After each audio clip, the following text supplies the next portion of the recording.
Sa pag-program na madalas mong malaman kung ang isang ekspresyon ay tama o mali, maaari mong suriin ang anumang ekspresyon sa Python at makuha ang isa sa dalawang sagot, tama o mali.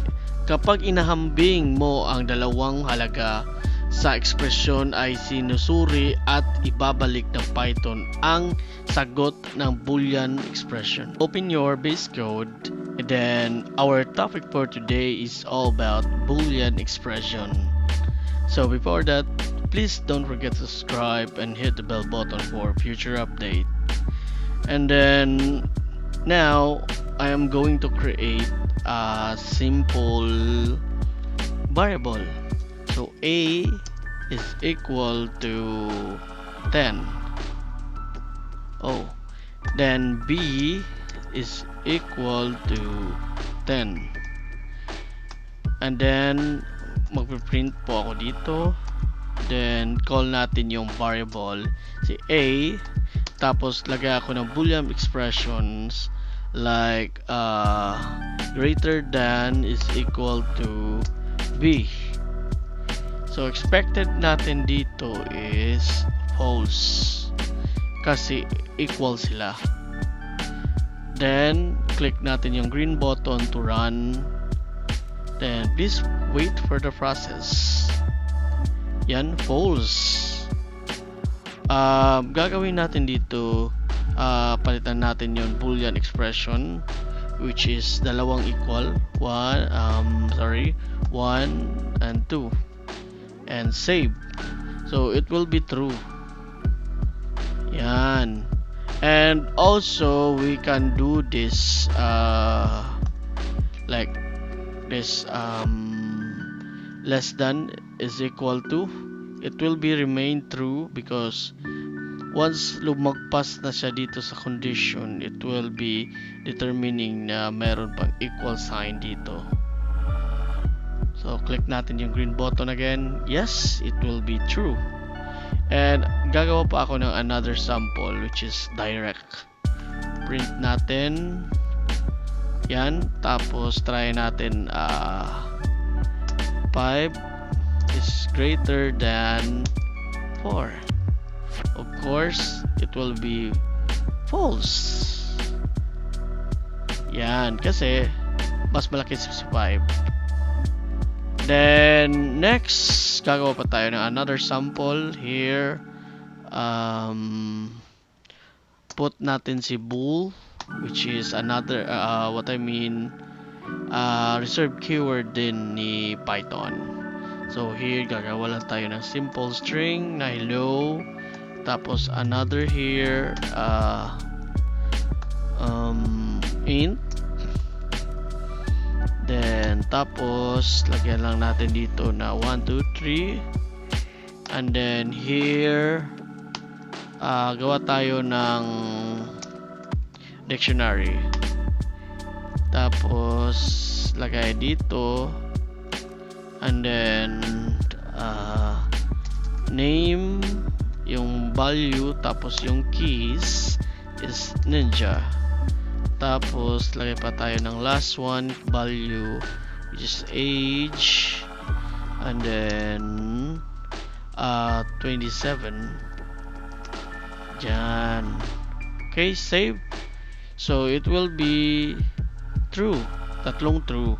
Magiging false lang ito kapag empty. Empty na yung inside nito. Try natin. Yan. Then save. Yun, yung dalawang side na to, it will be false kasi empty na.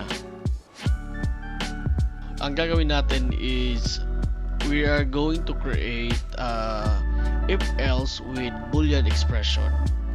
So mag-create ako dito ng A is equal to 300, then B is equal to 150. Tapos if A is greater than B, tapos yan print natin, and then we are going to put here a string which is a is greater than b. Yan. Tapos create din tayo ng else.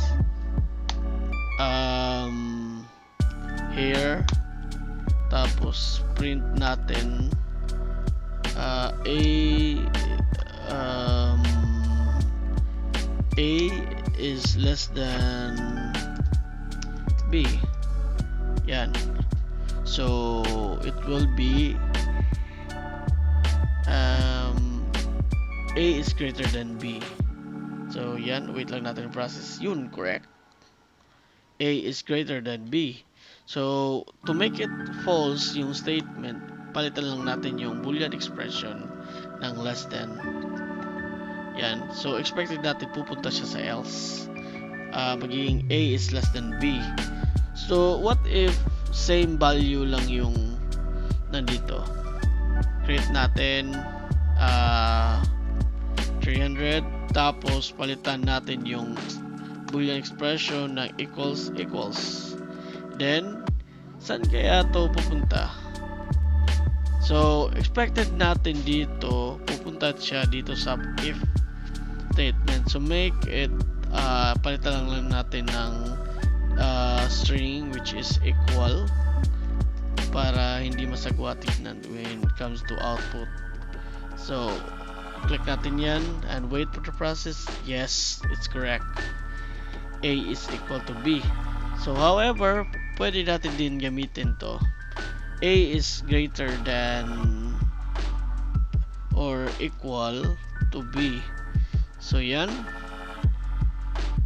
Yun. Kasi once na mag-pass siya dito sa statement na to, agad-agad din matutukoy ng compiler na meron pa ditong sign na which is equal. Yan. Then it will be print down here na A is equal to B pa rin. I hope this tutorial nakakatulong po sa inyo to, and I am very thankful na nanonood kayo sa simpleng tutorial ko. And also, please don't forget to subscribe and hit the bell button for future update, and see you in my next video.